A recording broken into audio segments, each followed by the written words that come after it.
sur la problématique de l'alternance en Afrique. Selon vous, qu'est-ce qui empêche l'alternance dans les pays africains?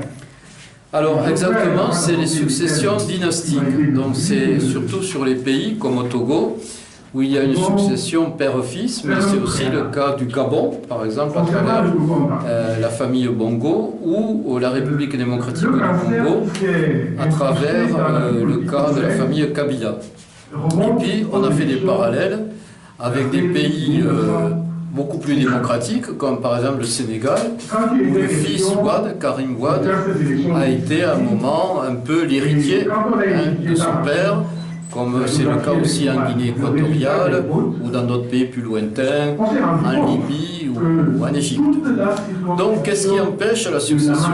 Au fond, c'est un système de violence qui passe par l'armée et les corps habillés, ou les nervis du régime, au moment des successions, au moment des élections.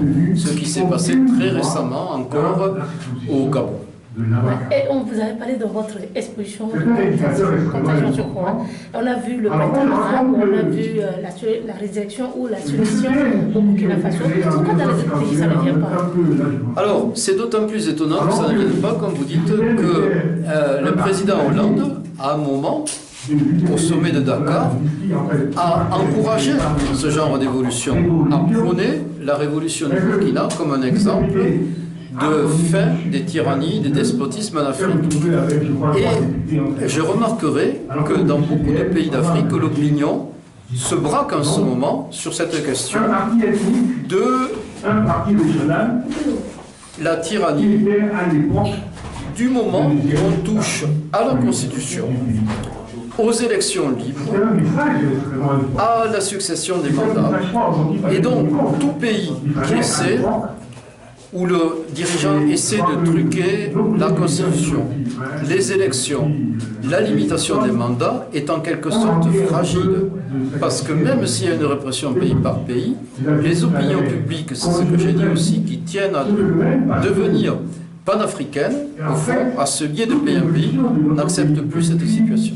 On voit dans les autres pays, il y a la limitation des mandats, mais le président, c'est trop chaud, c'est un grand pour pouvoir positionner. Il y a dans certains aussi, les mandats sont illimités, et donc les présidents, du coup, se restent longtemps. Selon vos analyses, qu'est-ce qu'il faut faire pour amener justement les alternances en Afrique? Alors, en conclusion, je disais qu'il y a non seulement une opinion panafricaine en formation, mais une opinion transcontinentale.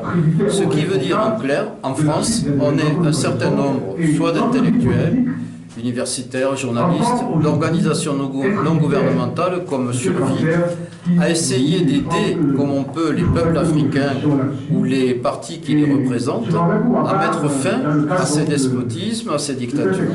Et donc il faut investir, et vous êtes en première ligne, dans l'information et surtout, à mon sens, les réseaux sociaux. C'est-à-dire fournir des lieux avec des images, des textes qui soient crédibles et qui soient repris, par exemple, par l'Agence française de presse, France 24, par les grands journaux, devenir des médias de référence ici, mais qui, par le biais des réseaux sociaux, sont immédiatement lisibles là-bas. Et pourquoi? Parce que, si l'on est d'accord avec mes analyses, en tout cas sur le néocolonialisme, le centre des décisions, il est malheureusement peut-être, mais réellement, à l'Élysée, au Quai d'Orsay, etc., au ministère de la Défense français. Est-ce qu'on peut parler de la complicité de l'ancienne métropole par rapport à cette démarche et qui fait que les dictatures sont toujours en place au niveau de ces pays? Bien entendu, en tant que collègue qui a écrit dans Le Monde diplomatique sur le Togo il y a 2 ans, c'est exactement ce que je disais en conclusion. La persistance des dictatures ou des régimes autoritaires n'est possible que s'il y a une complicité au Quai d'Orsay, à l'Élysée, au ministère de la Défense.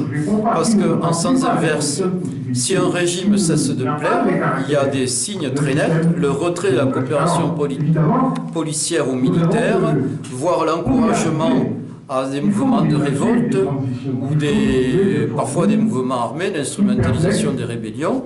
Donc, vous avez tout à fait raison, il y a un lien extrêmement étroit en plein XXIe siècle. Est-ce qu'on peut évoquer le cas des intérêts au niveau de ces pays-là? Les intérêts d'une direction? Alors, les intérêts, je ne suis pas tout à fait d'accord sur ça, parce que ce n'est pas toujours le cas. Dans le cas du Mali, par exemple, c'est aide politique. Vous voyez, contre l'insurrection, l'autonomisme ou l'indépendantisme touareg d'une part et le djihadisme de notre côté, ce qui n'est pas le cas au Niger. L'uranium du Niger est vital pour l'économie occidentale, l'économie française, c'est environ 40% des besoins en uranium. Ce n'est pas du tout le cas au Mali où il n'y a pas de ressources premières. Donc il faut se situer au niveau de toute l'Afrique francophone en tant que bloc, effectivement, où il y a des matières premières, des régimes alliés, des intérêts. Mais ce n'est pas forcément le cas dans certains pays, Mali ou Centrafrique, qui ne sont vraiment pas déterminants pour l'économie française. Donc une organisation autrement. Comment Une organisation autrement, s'organiser autrement pour booster les dictatures. Oui, certainement, mais une organisation aussi où les intérêts des peuples ou des États africains seraient à part égale avec l'ancienne métropole. Vous voyez, c'est ça la question, c'est celle des rapports. Dans beaucoup de pays, par exemple à Madagascar, au Mali, où j'ai un peu approfondi la question, le pillage, parce qu'il faut bien dire la chose comme elles sont, le pillage des matières premières non renouvelables aboutit à ce que les pays en question ont environ 20% des bénéfices, 80% étant du côté revenant aux sociétés ou aux États occidentaux et à la France en particulier. Monsieur Michel, merci à vous. Merci.